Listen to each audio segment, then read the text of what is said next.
Hi there, welcome to my weekly messages. I'm Jelaila Star. It's been a while since I've spoken to all of you. I've been busy with family stuff. And, it hasn't slowed down really, but it's okay. And I wanted to give you guys perspective on 2012 because I know a lot of you have been asking for that. This one is very short and sweet. I mean, and I really thought about this before I put this out here, and it's been kind of going over in my mind for, gosh, over a month. And I'm thinking, what is it I'm supposed to write? I keep waiting, for whatever it is I'm supposed to write. And it kind of finally came to me, and it, as so often it happens, it does when I talk to my good friend and fellow teacher, Nancy Joy Heffron of heartlights.net. So anyway, we were talking, and I realized that, it really comes down to one thing. 2012 is a year of choices. And what that means is this is a year when we're going to choose what we want as a new reality post 2012. So how does that look?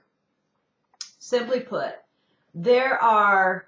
And if you've been following my work for all these years, then you kind of know I talk about the 4 dimensions overlapping on the planet right now. There's a 3D, a 4D, a 5D, and a 9D. And I explain in the website how we created the 4, 5, and 9D dimensions of consciousness that are now kind of overlapping on Earth.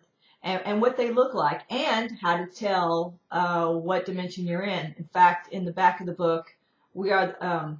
the mission remembered, I give a chart, and that way you can discover what dimension you're in, and you can find that book, Mission Remembered, on the website. So anyway, what we were talking about is this year you're going to be making choices based out of all the opportunities that are available right now, and there's 3D opportunities, 4D, 5D, and 9D. Of course, the higher you go, the more integrated, the more peaceful, the more they're the kind of reality that we all want to create, the reality of harmony and diversity, where we can have unity, but we can also have individual choice. We don't have to give up individuality in order to have status quo. In other words, you don't have to always choose that. So, excuse me, I have a little bit of a cold left. A gift from my brother Mike, who came to visit. Anyway, where was I? I was talking about the opportunities.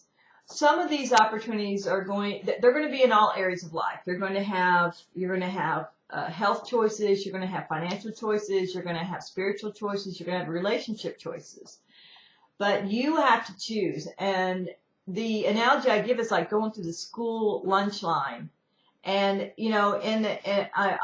on the line, there's all these different choices of food. And each item we choose based on our beliefs about that item. And the thing is, see, the higher your beliefs, the more integrated your beliefs, the more compassionate, meaning, you can allow, you can understand, you can see the higher purpose in everything that happens. The more you have that level of beliefs in regards to all the different opportunities, the more you're going to choose the opportunities that will, at the end of the year, create a reality that you envision. So based on our levels of beliefs, and we all have beliefs in different levels of consciousness. Nobody is all 9D. Well, there are some people who are all 3D, but there's very few people who are all 9D. We have, a little bit here and there. And that's why it's always good to know where you stand. And that way you know what you have to work on. But say you have mostly 4 and 5D, then you're going to see some experiences that are going to reflect some more conflict on the other side of 2012, but maybe not as much as people in 3D. So the point I'm trying to make, and I don't want to go into, okay, we've got these earth changes or that earth changes. There are going to be things that are going to go on, but how you experience them is going to be determined by the choices that you make and the level of consciousness you have. I mean, there can be earthquakes on the West Coast, but that doesn't mean that you have to be a part of that.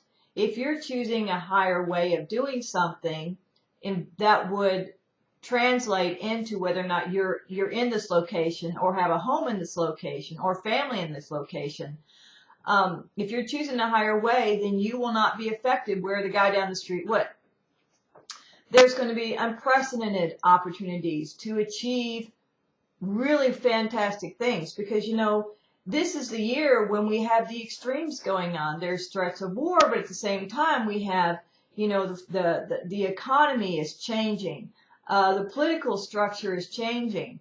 We have an opportunity to elect somebody who wants to actually, and is actually talking about reestablishing the constitutional law, putting us back on a gold standard, abolishing the Federal Reserve. You've got somebody who is a politician running for president who is planning to do that. I mean, this is unheard of. We've not had that for a long time, if ever. So, the thing I want you to remember is this. You are making your choices every single day. If you want to ensure that you make really good choices to create a reality of harmony and diversity, ask your guides. Say, bring on whatever lessons I need to learn so I can discover what is a more integrated way. Because you got people out there who think that they're thinking 9D. They think they have these really high level of consciousness, but yeah, they have all these judgments about money, or they have all these judgments about their family, or they've got all these judgments about, you know, the politics and the economy and all that. A 9D person doesn't have those judgments. So the goal is to get to as high a level of consciousness in your choices so that at the end of the year, when you reach the end of that lunch line, you come out with a tray that will give you a meal or a reality that is harmony and diversity. There's peace, peace within you, peace within your family, peace within your environment. You have plenty of money, you have good health, and you have created the reality that you wanted to leave. You wanted to live, and you wanted to pass on to your children. So that's it for today, and I will talk to you next week. Bye-bye.